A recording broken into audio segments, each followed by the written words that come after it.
Pernah nggak sih kita sadar kalau teknologi informasi sekarang udah jadi bagian penting di kehidupan kita? Mulai dari pendidikan sampai bisnis, semuanya udah pakai teknologi. Tapi masalahnya, nggak semua orang di Indonesia punya akses yang sama. Di kota-kota besar seperti Jakarta, teknologi mungkin gampang diakses.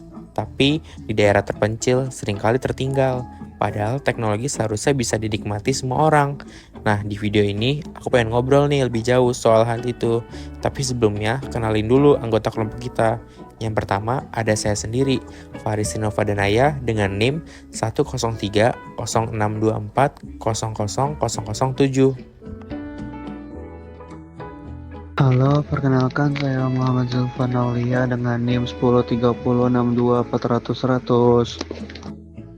Halo, perkenalkan nama saya Alexander Miko Premasta. NIM saya 1030624000077. Perkenalkan, nama saya Rizky Raya Rahmawan dengan NIM 1030624000047. Perkenalkan, nama saya Naba Fatur Rahman dengan NIM 1030624000015.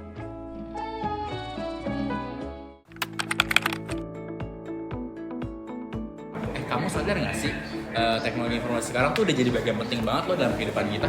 Iya benar, lihat aja mulai dari pendidikan, kesehatan, sampai bisnis, semuanya udah pakai teknologi. Tapi saya pikir teknologi ini belum benar-benar rata di Indonesia. Nah, itu dia masalahnya. Kalau kita lihat, masyarakat di perkotaan mungkin punya kayak akses lebih mudah kan ke teknologi. Tapi tuh daerah terpencil tuh masih kayak susah nggak sih? Ya, padahal kalau akses teknologi merata, masyarakat dimanapun bisa dapat manfaatnya kan. Nah, betul banget tuh. Ini tuh juga sebenarnya sesuai sama nilai Pancasila kita yang sila kelima, yang keadilan sosial bagi seluruh rakyat Indonesia. Bener banget, nilai keadilan sosial itu mengajarkan kita untuk memastikan semua orang mendapatkan kesempatan yang sama, termasuk akses teknologi.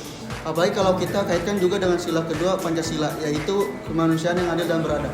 Nah kan, jadi sebagai kita mahasiswa teknologi informasi, aku tuh merasa kita tuh punya tanggung jawab loh, kayak untuk menggunakan ilmu yang kita pelajari untuk membantu mengatasi masalah ini. Setuju banget. Teknologi bukan cuma soal inovasi keren, tapi bagaimana cara kita pakai teknologi untuk meningkatkan kualitas hidup masyarakat. Apa nih yang bisa kita lakukan? Nah, itu dia makanya. Di proyek ini tuh kita tuh pengen buat solusi berbasis teknologi informasi yang bisa mendorong keadilan sosial. Nah, jadi tujuannya itu teknologi itu harus bisa bermanfaat untuk semua orang. Wow, keren. Saya setuju. Yuk kita mulai proyek ini dan buktikan kalau teknologi bisa jadi alat untuk mewujudkan nilai Pancasila. Yuk! Jadi langkah pertama kita itu untuk mengidentifikasi masalah. Kita harus cari tahu dulu nih, apa sih tantangan masyarakat dalam pembahasan teknologi informasi. Iya, makanya tuh kita mulai dari kecil-kecilan. Kita lakuin survei sederhana untuk ngumpulin data dari teman-teman di kampus dan juga beberapa komunitas. Hasilnya cukup menarik ya. Jadi dari survei kita ada sekitar 60% responden yang merasa kurang paham cara menggunakan teknologi untuk aktivitas sehari-hari. Selain itu juga, kita juga melihat adanya kesenjangan akses teknologi dari perkotaan maupun pedesaan. Betul, kita juga baca beberapa literatur dan artikel yang menunjukkan bahwa pemanfaatan teknologi itu belum merata. Jadi berdasarkan data ini, kita punya dasar kuat lah untuk merancang konsep solusi.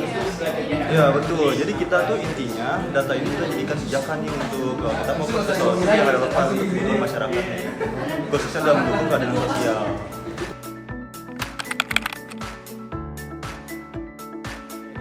Rencana kita adalah mengembangkan konsep platform edukasi digital yang bisa membantu masyarakat memahami teknologi informasi. Iya, kita buat dulu konsepnya. Misalnya kayak platform ini nantinya akan menyediakan materi pembelajaran seperti cara menggunakan teknologi untuk pendidikan, bisnis, atau aktivitas sehari-hari. Tapi karena kita masih semester 1, tahap ini belum dilaksanakan. Kita bakal ditaruhkan di semester pertama dan dilaksanakan dalam bentuk proposal atau prototipe sederhana. Nah, setuju. Kita juga bisa tambahkan rencana kolaborasi dengan pihak yang lebih berpengalaman, seperti dosen atau komunitas teknologi, untuk membantu mewujudkan ide ini di masa depan. Intinya, di tahap ini kita fokus dulu ke pembuatan konsep dan riset kebutuhan pengguna. Nanti, kalau proyek ini dilanjutkan, kita bisa masuk ke tahap pengembangan teknologi yang sebenarnya.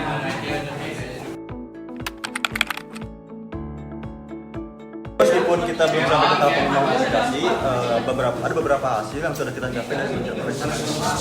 Ya, pertama kita berhasil merancang konsep platform edukasi digital yang sesuai dengan kebutuhan masyarakat. Nah, yang kedua, kita punya data survei awal yang bisa jadi dasar untuk langkah selanjutnya. Dan yang gak kalah penting juga kita belajar nih bagaimana cara merancang solusi yang berbasis teknologi kelas dengan nilai-nilai Pancasila. Ini langkah kecil tapi punya potensi yang dampaknya itu besar kalau benar-benar diwujudkan. Oke, jadi menurut Anda gimana nih tentang proyek yang kita buat untuk di masa depan? Jadi menurut saya sebagai mahasiswa semester 1, saya ikut bangga dapat berkontribusi di dalam acara perencanaan proyek ini. Karena acara perencanaan proyek ini sangat bermanfaat sebagai saya untuk mahasiswa dan untuk mengembangkan sila Pancasila. Oke, di sini dengan siapa?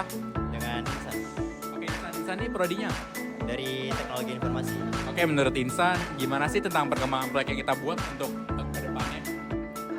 Kalau saya pribadi sih jujur sangat merasa beruntung ya, karena proyek ini juga berhubungan dengan sila kelima yaitu keadilan sosial. Jadi sebagai mahasiswa tentunya belajar tuh nggak harus di kampus saja, jadi kita bisa berdampak untuk sosial kita juga. Oke, makasih ya Insan. Oke, halo, di sini dengan siapa? Saya Saya dengan Dwi Malvin Nantianto dari prodi apa? dari Prodi Teknologi Informasi. Oke, Mavin, saya mau nanya. Jadi menurut Anda gimana sih tentang perkembangan proyek yang kita buat untuk di daerah pemukiman atau perluasan jaringan ini? Jadi untuk dari proyek ini saya bisa belajar bahwa merancang solusi berbasis teknologi ini membutuhkan riset mendalam dan pemahaman yang kuat tentang kebutuhan masyarakat. Jadi meskipun dalam tahap perencanaan, saya merasa ini adalah merupakan awal yang baik. Oke, nanti ini bagus ya dapat positif respon. Iya. Oke, makasih ya Malvin.